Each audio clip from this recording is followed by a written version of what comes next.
राधे राधे। सभी भक्तजनों का हमारे भक्ति चैनल धार्मिक कहानियां 2.0 पर हार्दिक स्वागत है। आज हम आपके लिए लेकर आए हैं सावन मास व्रत कथा अध्याय 8। कृपया पूरी कथा ध्यान से सुने और अंत तक जुड़े रहें, क्योंकि भगवान शिव की यह कथा आपके जीवन में सुख, शांति और समृद्धि लेकर आएगी।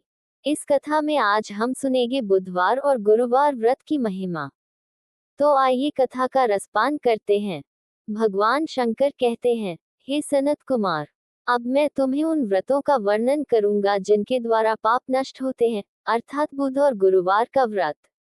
श्रद्धापूर्वक उन्हें करने वाला मनुष्य उत्तम सिद्धि को प्राप्त होता है। कथा सामने आती है, ब्रह्मा जी ने चंद्रमा को ब्राह्मणों का राजा नियुक्त किया। एक बार चंद्रमा का मन गुरु बृहस्पति की पत्नी तार पर आकर रूपवती पत्नी तारा पर मोहित हो गया। उसने तारा को अपने घर ले जाकर उससे एक पुत्र बुध उत्पन्न किया, जो बुद्धिमान और सौंदर्य युक्त था। गुरुगण बृहस्पति ने तार को लौटाने की चेतावनी दी, किंतु चंद्रमा पुत्र छोड़ने को तैयार नहीं हुआ। देवताओं ने विवाद में तारा से पूछा तो तारा कहती है, यह बालक चंद्रमा का तथा बृहस्पति का क्षेत्रज पुत्र है, जिसको ठीक लगे उसे दे दीजिए। इस पर देवताओं ने बच्चे को चंद्रमा के पास छोड़ दिया और वे बृहस्पति को आश्वस्त हुए कि पृथ्वी ग्रह यज्ञ में इस पुत्र को ग्रह के रूप में प्रतिष्ठित किया जाएगा। फिर साथ वे वर देते हैं कि जो व्यक्ति बुध और गुरु बृहस्पति दोनों का व्रत मिलाकर करेगा, उसे सभी सिद्धियां प्राप्त होंगी। श्रावण मास में जो लोग बुधवार और गुरुवार को अर्चना करेंगे, उनके खजाने भरे रहेंगे और उनका क्षय नहीं होगा। पूजा विधि बताई गई। नैवेद्य में दही और भात से दोनों की मूर्ति लिखनी चाहिए। मूर्ति झूले पर रखकर अर्चना करने से दीर्घायु एवं गुणयुक्त पुत्र की प्राप्ति होती है। पाकशाला, देवागार, सोने के कमरे, धान्यागार आदि में अलग अलग फलों की प्राप्ति होती है।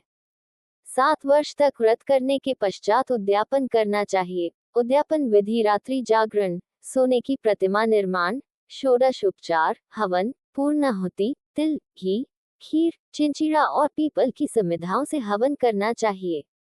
अंतिम में मामा भांजे को भोजन कराकर ब्राह्मणों को भोजन कराना, दक्षिणा देना और स्वयं भोजन ग्रहण करना चाहिए। इस प्रकार 7 वर्षों तक व्रत करने वाला व्यक्ति सब इच्छाओं में सिद्ध होता है, विद्या, पुत्र पौत्र, धन, वेद शास्त्र मर्म आदि। सनत कुमार ने पूछा, मामा भांजे को भोजन कराने का विधान क्यों बताया गया? शंकर जी ने उत्तर दिया कि पूर्वकाल में 2 दीन ब्राह्मण मामा भांजे कहीं भी बुध गुरु व्रत न होता देखकर स्वप्न में विधि प्राप्त कर उसे किया। 7 वर्ष तक व्रत करने से धन धान्य, पुत्र पौत्र प्राप्ति हुई। तब बुध और गुरु ने स्वयं दर्शन देकर वर दिया कि जो मनुष्य इस व्रत को करेगा, वह भी ऐसा विधि अनुसार मामा भांजे को भोजन कराएगा। इस प्रकार श्री स्कंद पुराण के अंतर्गत ईश्वर और सनत कुमार संवाद में श्रावण मास में बुधवार और गुरुवार व्रत की कथा नामक 8 अध्याय पूर्ण हुआ। श्रद्धा से बोलिए हर हर महादेव।